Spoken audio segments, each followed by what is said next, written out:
Welcome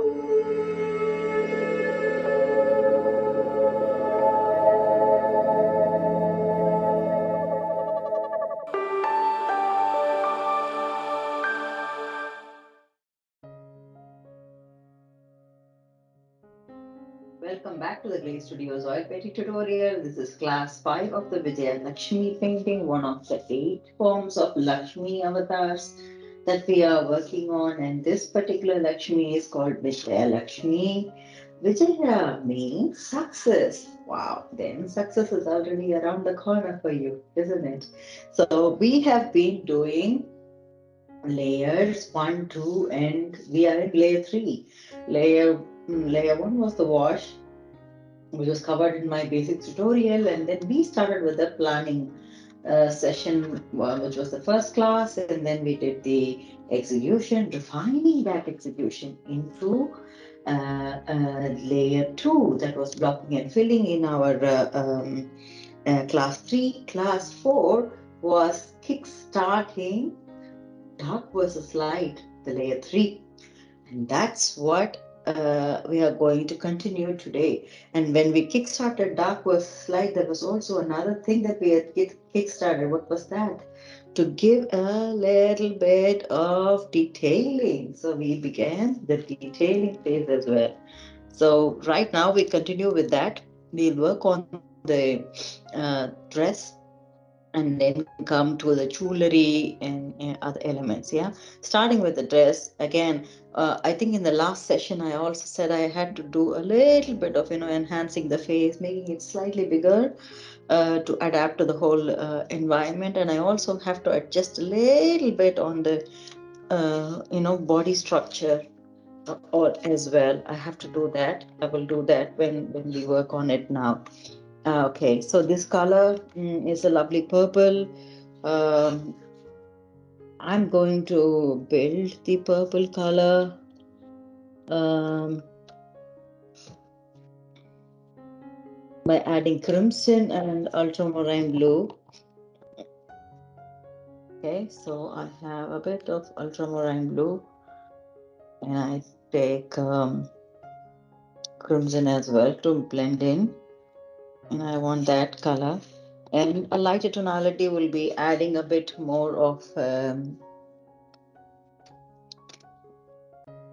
titanium white that will help with the lighter tonality. So I've mixed these two colors, so I get the darkest of you know the darkest of these colors.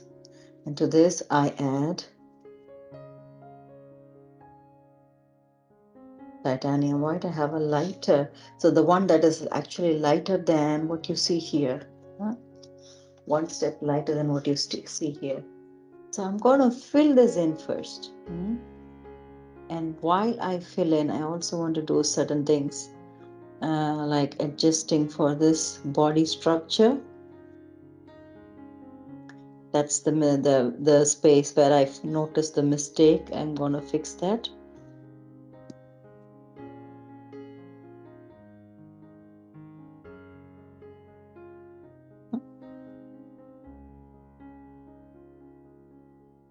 Okay, I've got some of the darker tonalities coming in, kicking in. So I'm just going to use that, keep it there while I continue with this lighter tonality here.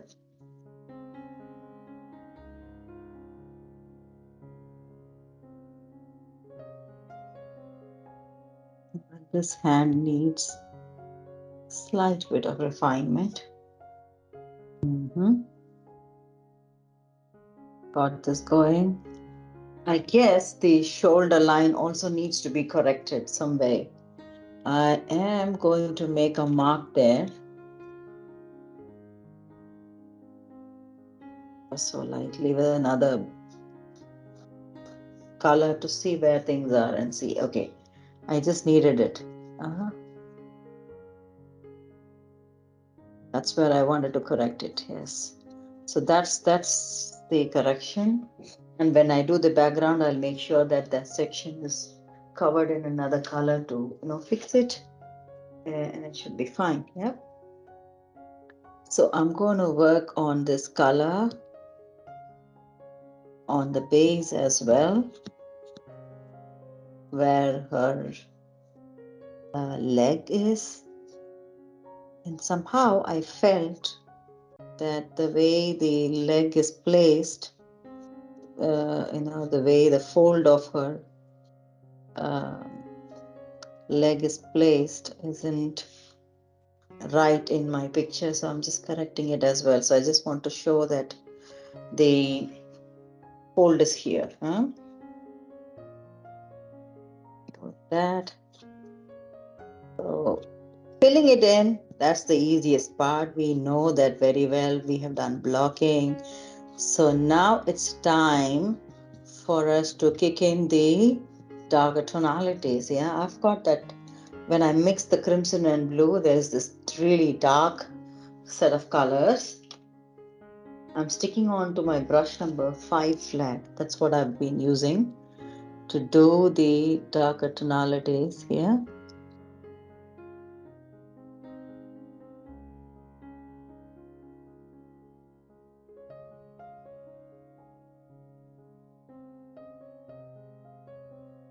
Okay. All right. So do you see that there is this shade coming in? There's the angle coming in. Yeah. This can be fixed only with the background, until such time it will be hard to see the side of it. Or just to help the part, I could take another brush, take a light bit of, titanium white or something to fill it in now. So it shows that it isn't part of that, anymore. You see the correction? Ever so lightly, so I'm just taking a bit of titanium white to do that because it isn't showing clearly here. That slight bit of difference really helps now. So I think the color is done.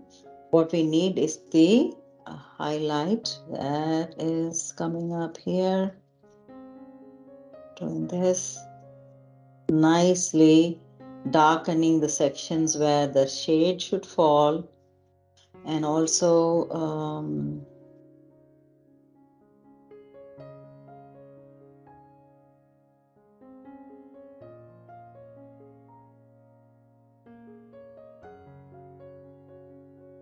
the way the legs are folded, there is this bend that you want to show. So those curves and those angles where there could be dark, so dark versus light game again. Remember that. Create that impression. Yes. So they see that it's slightly, beginning to show where it is dark and where it is light and such. This is cool. I think we have managed this, and right now we will focus on the section where the jewellery is. Yeah.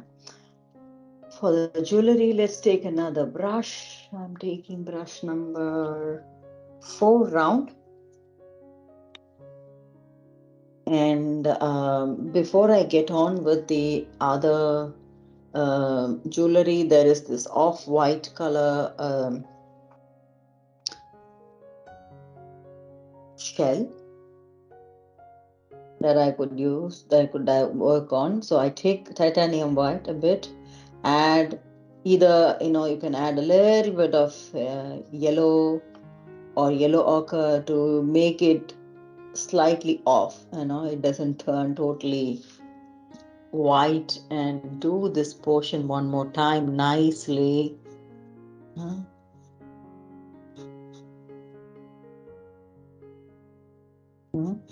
And then you are ready to use the same brush to mix. I'm mixing a bit of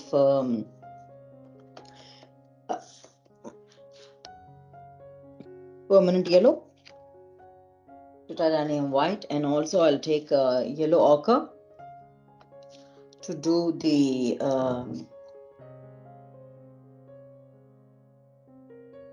jewelry.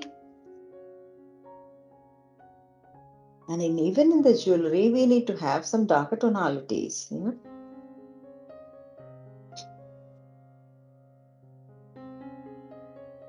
I have this nice golden brown color for the jewelry. I'm going to fill that in.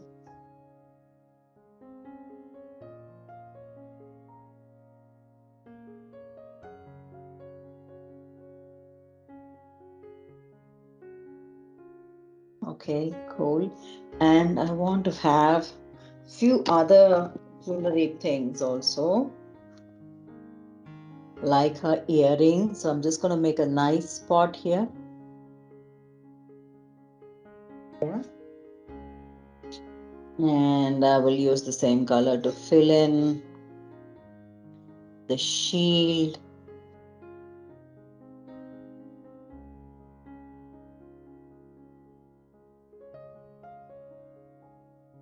This rope.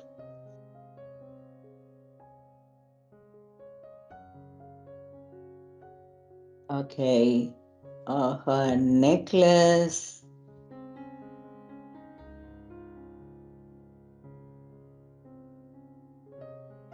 I want to add one more neck piece there. I will not bother about the colors mixing. I just want to add one long chain kind of a thing. Yeah, we'll work on the details later. So right now I'm just using this to do it and going for the chakra.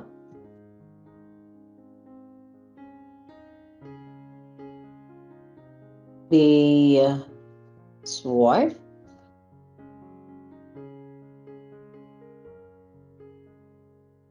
Or it can be slightly bigger in my case. I can see the base of the sword, wherever that is. Okay, what else? The belt that she is wearing.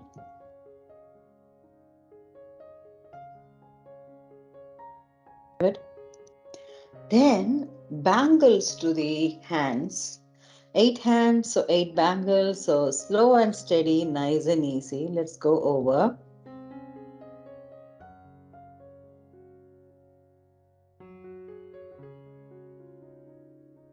I'm using the same brush.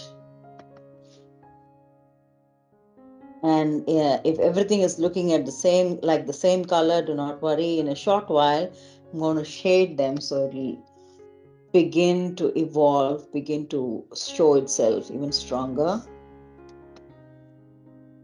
There's one hand that isn't totally visible, so you cannot see much of it, much of the jewelry there. But this one is done. And at this point, to darken this and give dark versus light, we need a darker tonality. You can play around with any color here. I have the bit of color that we mixed, the purple that we mixed. I add that because that also turns around to give another shade here. I like that, and I'm just using that here to give a slight shade there. I'm going to use that also to just give a shade on all these uh, armbands or bangles that she's wearing.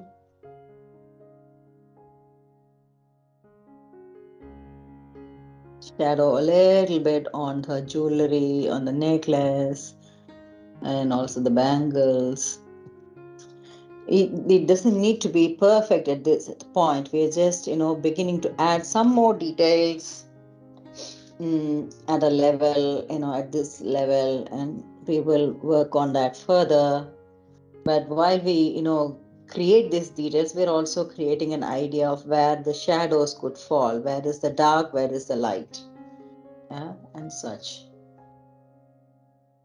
The dark versus light also on the sword, shield, rope, everything. Yes. So are we kind of done? Okay, I think the belt also needs a little bit of shadowing. Okay, I guess we are done with this. Now the next step is to mix colors for the background. And before the background, there is something important, that is the lotus flowers. Let's look at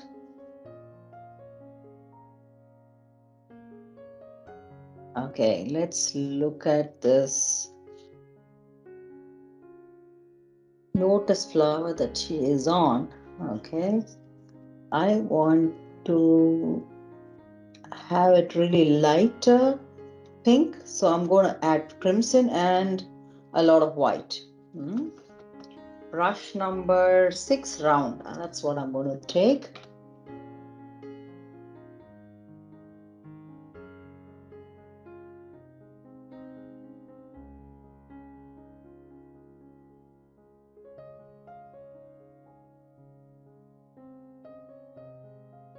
And this, okay, because we'll have a pink background as well. Now I'm thinking about what kind of lotus flowers could we have for her. There is something called a blue lotus flower that I'm also really interested in experimenting. Yeah. Can we put her on a blue lotus flower instead? That's something I'm thinking of. Let's see. So I'm taking the same brush that I used for her clothing. It has crimson and ultramarine blue. But if I take a little more of ultramarine blue, then it turns, on the bluey side, and that is enough for me. And if I added some more of white, then it comes to the lighter bluey side. Yeah? So I'm trying to add more of white and getting a lighter bluey side. Let's see if this works. It's going to be an experiment. I'm just looking forward to this. Yes, it comes. So she's going to sit on a blue lotus flower for a change. Let's just. Blue lotus is available in the Himalayan ranges, mountain ranges, and also in some rare locations. It is also a symbol of purity, just like the way any lotus is. And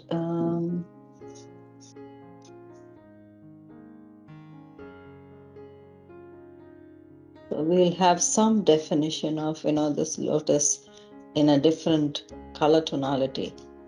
We will do this. See how this goes.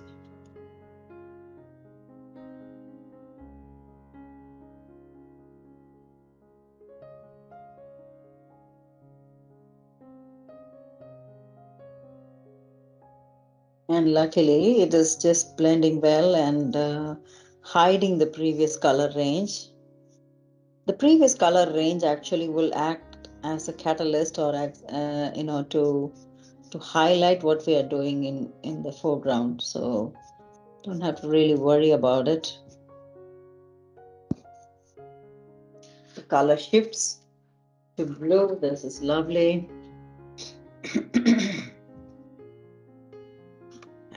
Good.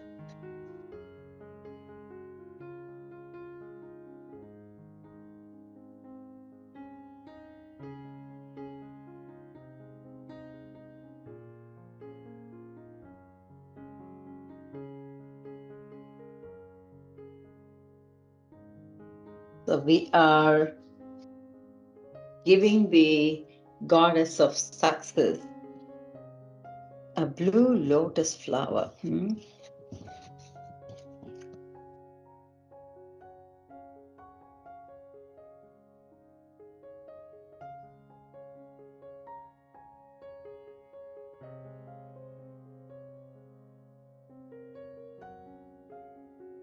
Okay, I'm overall done with this. We need the shading of dark versus light, definitely.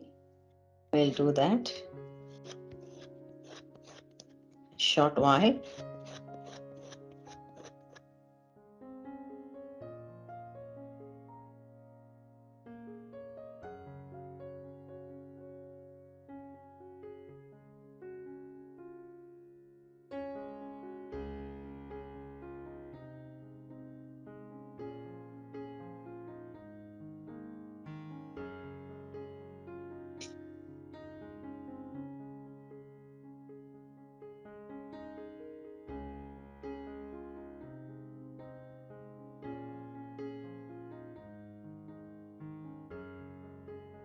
Done.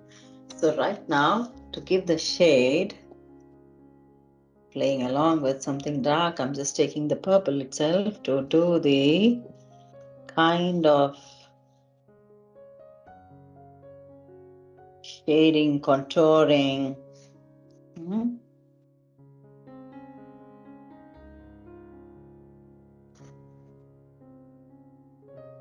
This will help in the process of identifying light versus dark. And then when we grow this color further, we can do multiple options of, color ranges, giving it a light, white, bluey white background also. So that's also another combination we could try. There's no end to this. We could play around with this. Right now, you see that I'm just giving the shade to give that idea that there is another color range altogether, darkening up some of the sections. I'm doing it on my own without seeing the picture though. So it's up to you. If you want to have a look at the picture where the dark is, where the light is, and do it, that's definitely, welcome. You must do it that way. I'm just thinking of where the light is flowing and where I want the dark sections to be. So it's just marking the dark versus light at the same time, doing a bit of detailing also. I guess this is the flower now. Ready with the flower. The background is what we need to focus on the next. And that is going to be, like I said, I want it to be really on the lighter pinky side. Just want it to be as light as possible. I think that's the light that I was looking for. Yes. And I'm just having brush number, what is this brush number? 6 round. Okay, I need to shift to a tinier brush, or only the tip is used here to work on something. But before I get on to doing the background, even in the background, I want a couple of tonalities. So a lighter pink and a darker pink also. Where exactly should it come? So I'm going to create a aura, or what do you call, halo kind of a thing around her. So look at the way I'm moving my wrist to circle around, and then I'll start dropping my tip of my brush to a circle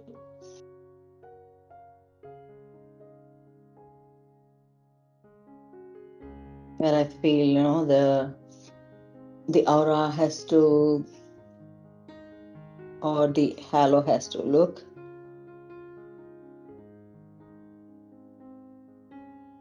And that's the kind of spot that I have. I want it to be lighter.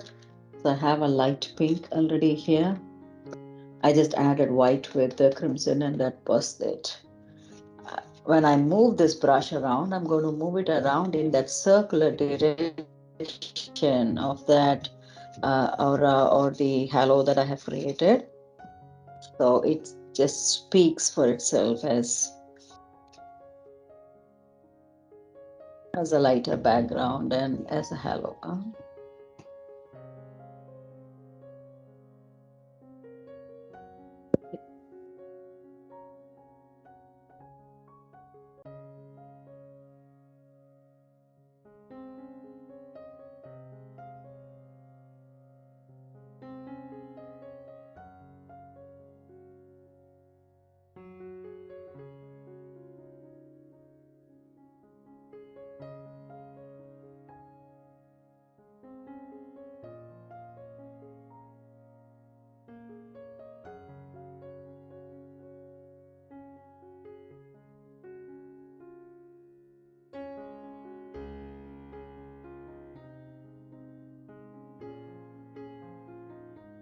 And now we are coming close to the contours of the key character, and also all these key elements that she is holding on to in her hands. So, yeah, choose between working with the tip of a larger brush versus, taking a smaller brush to slightly, ever so lightly doing the contours.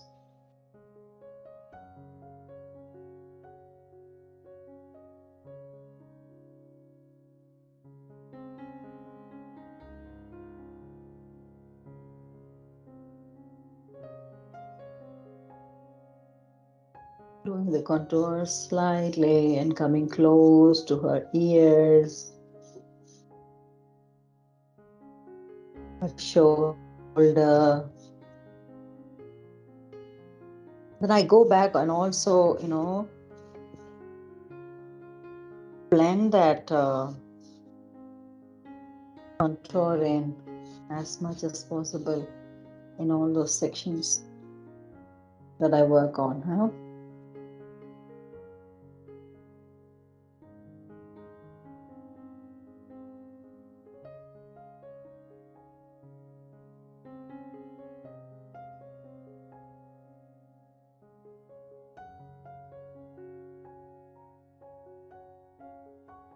And this is where I had to adjust few things. The size wasn't right here.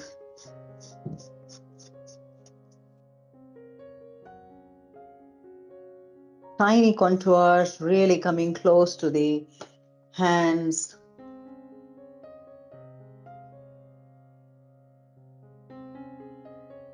The chakra. Move it back and forth in the direction of that halo.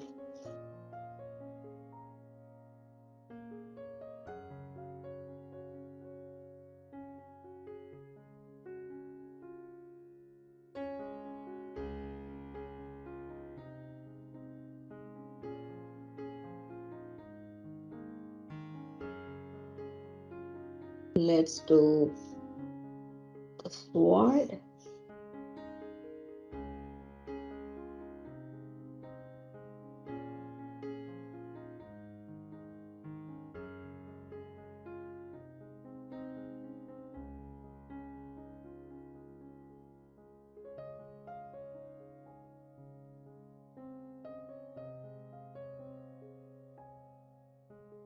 Okay, I guess we have some more of this section left here. Small contours now. Just be very careful. Do not worry, if it mixes, then we can try to adjust things. Now I remember this flower also has to be um, either this blue or the pink. There's a flower, there's this lotus flower in her hand as well, so we need to work on that. We'll come to that shortly.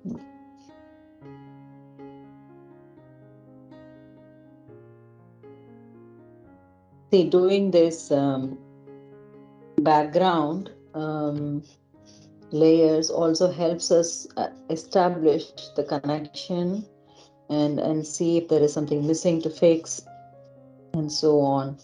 And we grow the painting together with the background, yeah, mostly.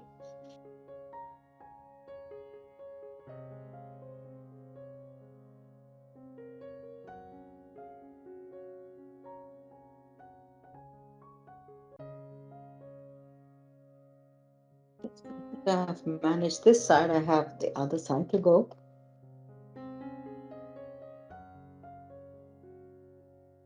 Then we'll come back to that lotus flower that she's got in her hand.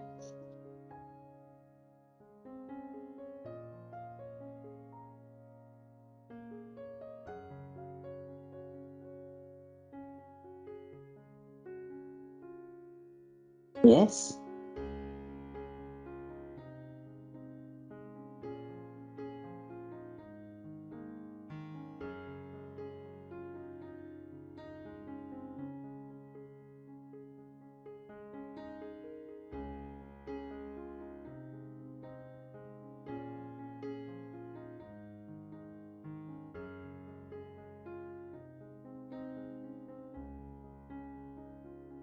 Now I think we have managed fine with the um, base color here. I'm just looking for a section where things aren't so good.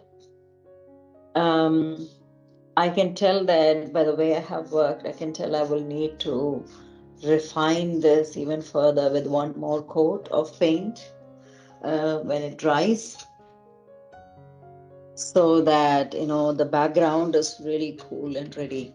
And I'm going to now take that light blue color that we did to do this little lotus flower in her hand. Done. And that's also done. So the focus goes back to the background. What is remaining of the background here? Okay. And that is the pink section that I wanted to work on with crimson and white. I think last time we added one more color to kind of shift that gear, but it is okay to have this crimson and white, I think, to make it simple. Gonna take white that is already here. I need a crimson.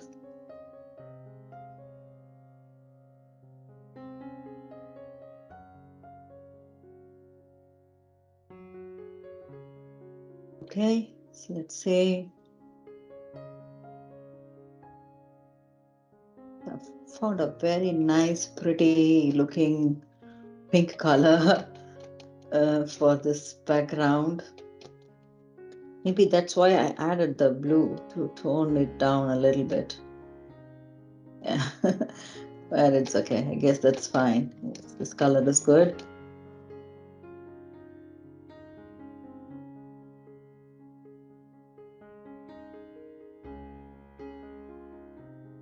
Just check out. Okay, I like this color. It can be slightly on the more pinky side. Keep a balance there.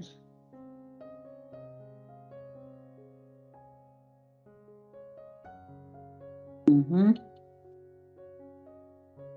Yes, this is slightly on the darker side. This is cool. Yeah, I like this. Just gonna go ahead and throw the color in all directions.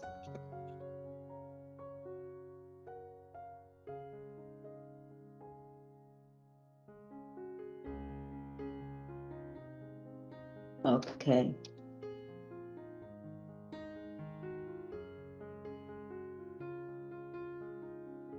And when it comes to, the coming close to the borders of this contours of this halo, I'm just blending that color in so it doesn't look so sharp that it is switching colors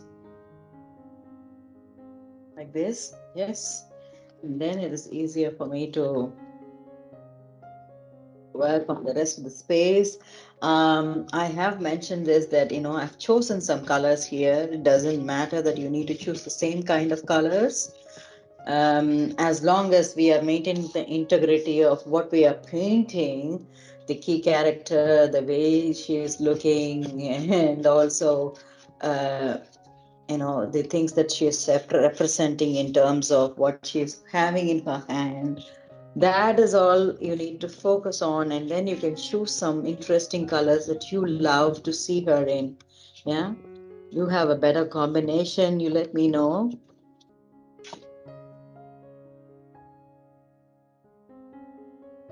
I'm going in the circular angle, if you notice, in the whole canvas.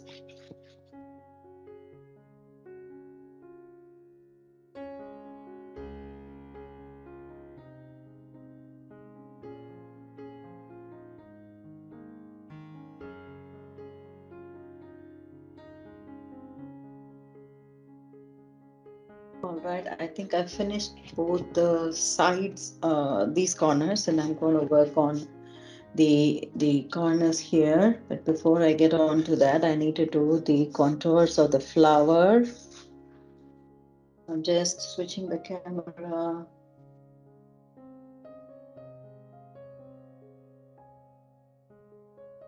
Yeah. You could see I'm doing the contours of the flower.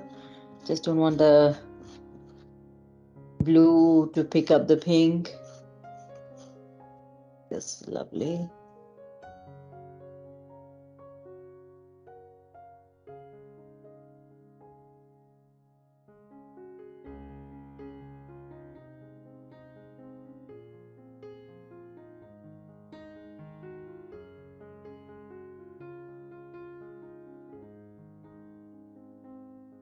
Yes. Now that contours are done, it's a little bit easier for me to just focus on the rest of the negative space. The rest of the negative space also includes the sides of the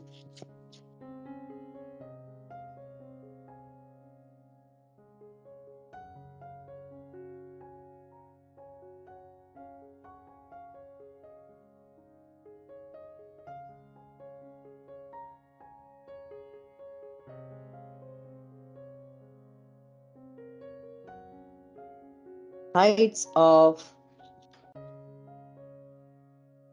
the canvas are important, yes, because they also need to speak the same language, they speak the same tonality to look so beautiful and complete. So I see the need that I will go for another layer of tonality for the background as well, because somehow the brush strokes aren't so refined in my hands. I can see that. I usually give 3 to 4 rounds of background before I'm done. This is the third layer, isn't it? So guess it'll go for fourth layer of background.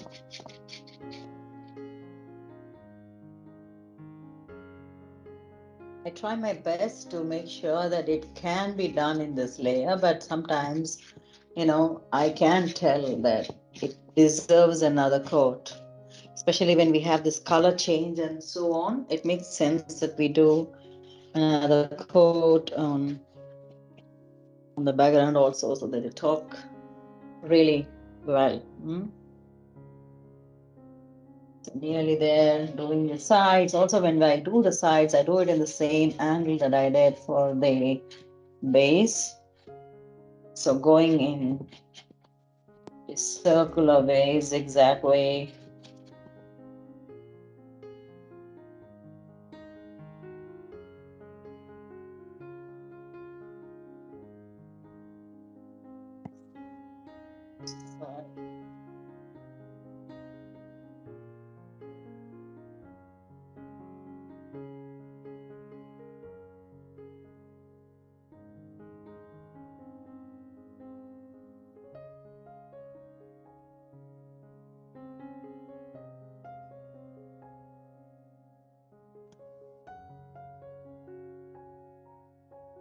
So I'm not going up and down, I'm going in this zigzag angle. So that is making the difference here.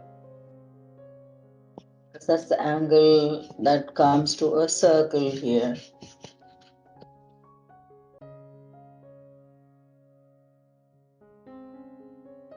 Two sides done, we have 2 more sides to go, then we are done with this painting's layer 3.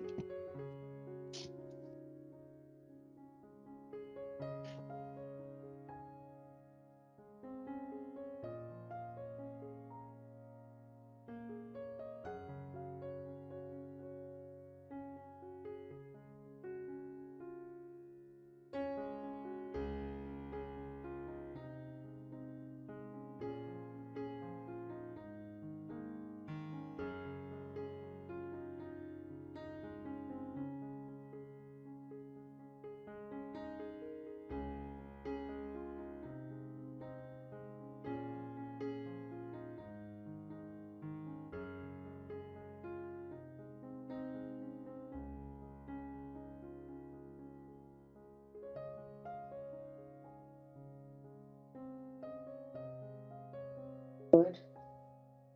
Last but not the least, right?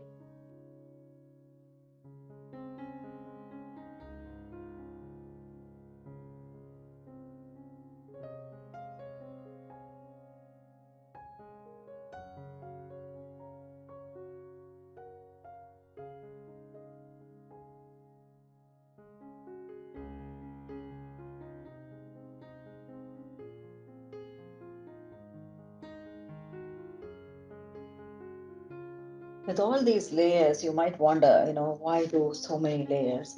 You'll really thank me when you're done with these layers that, every single nook and corner of the canvas is just filled in, a, in the unique fashion. Even if you miss out, even if you lack practice with this, with the layers, you can definitely achieve that.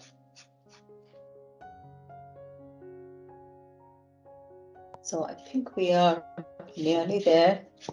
We'll have to just topple this over. That shouldn't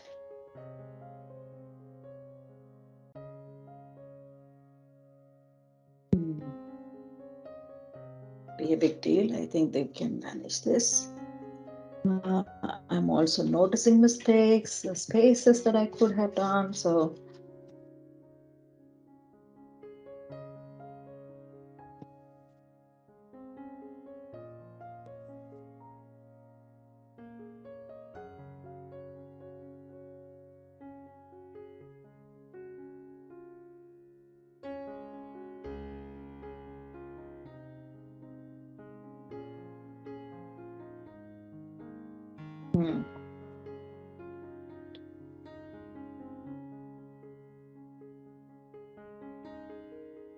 on these tiny angles.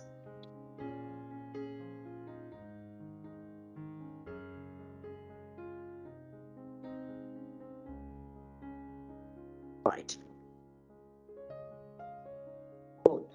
Guess we are done with this now. Layer 3 is done. We give this a break. After layer 3, it helps to give a break for two reasons. One, definitely that the canvas needs to rest and take in all the oil, and the other is that you also get a chance to review what you have done and see how you can play around with light and dark in the upcoming layers, correct errors and such, and do a better job so you're able to review things objectively when you have a break. That is definitely a helpful thing to do. While we wait on this, there is also something that we can do aside from noting down all the mistakes. Um, we can also see because oil tends to naturally uh, dry a little slower. You can try to move paints around if you want, where you can adjust, and where you think you cannot adjust, then you wait for it to dry totally. Yes, that's also something you can do.